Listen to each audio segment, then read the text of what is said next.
வணக்கம். சாவித்திரி சமையலுக்கு உங்களை வரவேற்கிறேன். இப்போ அருமையான சுவையில் கொங்குநாட்டு ஸ்பெஷலாக தட்டைப்பயிறு கடையல் எப்படி செய்யலாங்கிறத பார்க்கலாங்க. இது வித்தியாசமான சுவையில் நல்லா இருக்குங்க. இந்த தட்டைப்பயிறு கடையல் வந்து சூடான சாத்து கூட சேர்த்து சாப்பிட அருமையாக இருக்குங்க. அது மட்டும் இல்லாமல் களிக்கெல்லாம் வச்சு சாப்பிட நல்லா இருக்குங்க. இது எப்படி செய்யலாங்கிறத பார்க்கலாம் வாங்க. இப்போ வீடியோக்குள்ளே போகலாம். இந்த தட்டைப்பயிறு கடையிலுக்குங்க 250 கிராம் சிவப்பு தட்டைப்பயிறு எடுத்திருக்கேன். இது வந்து காராமணின்னு சொல்லுவாங்க.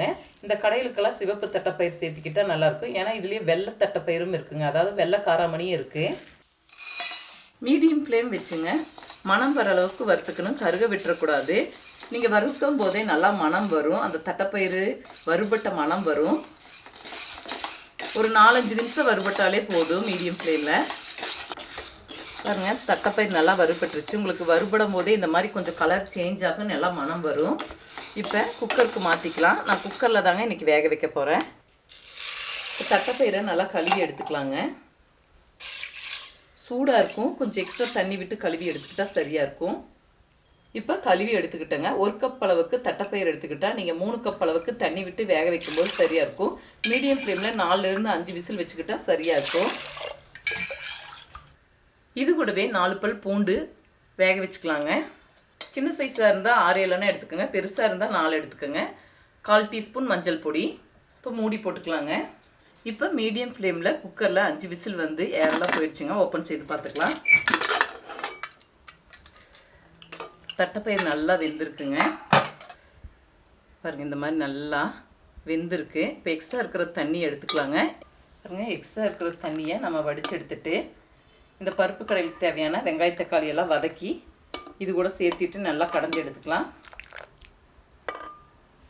இப்போ தட்டைப்பயிறு கடையிலுக்கு தேவையான எல்லா பொருளுமே எடுத்து வச்சுருக்கேங்க. இப்போ தாளிக்க 2 டேபிள் ஸ்பூன் எண்ணெய் விட்டுக்கிறேங்க. எண்ணெய் சூடாகட்டும். இப்போ எண்ணெய் காஞ்சிருச்சுங்க. 1/2 டீஸ்பூன் கடுகு சேர்த்திக்கலாம். கடுகு பொரியிறது கூடவே 1/2 டீஸ்பூன் உளுந்தம்பருப்பு. கடுகு உளுந்தம்பருப்பு பொரிஞ்சிருச்சு. இது கூடவே 1/2 டீஸ்பூன் சீரகம். சீரகம் பொரிஞ்சிருச்சுங்க. இது கூடவே 10-15 சின்ன வெங்காயம் பொடியாக நறுக்கி வச்சுருக்கேன். இதை சேர்த்து நல்லா வதக்கி விட்டுக்கலாங்க. இப்போ சின்ன வெங்காயம் வதக்கி விடுறத கூடவே ஒரு 4 பூண்டு பல் வந்து சேர்த்திக்கலாங்க. இது கூடவே கருவேப்பிலை சேர்த்திக்கலாம். பருப்பு வேக வைக்கும் போதே 4 பூண்டு பல் சேர்த்திருக்கேங்க. ஆனால் இந்த வதக்கும் போது ஒரு 2-3 பூண்டு பல் பொடியாக நறுக்கி சேர்த்திக்கும் போது டேஸ்ட்டாக இருக்கும். இப்போ காரத்துக்கு பச்சை மிளகாய் சேர்த்திக்கலாங்க. நான் 3 பச்சை மிளகாய் பெரிய சைஸில் நறுக்கி வச்சுருக்கேன். அவங்க காரத்துக்கு அந்தளவு மிளகாய் சேர்த்திக்கலாம். இந்த கடையிலுக்கு எல்லாமே கொஞ்சம் காரசாரமாக இருந்தால் ரொம்ப டேஸ்ட்டாக இருக்குங்க. அதுக்கு தகுந்த மாதிரி நீங்கள் பச்சை மிளகாய் சேர்த்திக்கலாம். ஒரு சிலருக்கு வந்து பச்சை மிளகாய் விருப்பப்படலைன்னா நீங்கள் வரமிளகாயும் கூட சேர்த்து வதக்கி விட்டுட்டு நீங்கள் பருப்பு கடையில் சேர்த்திக்கலாம்.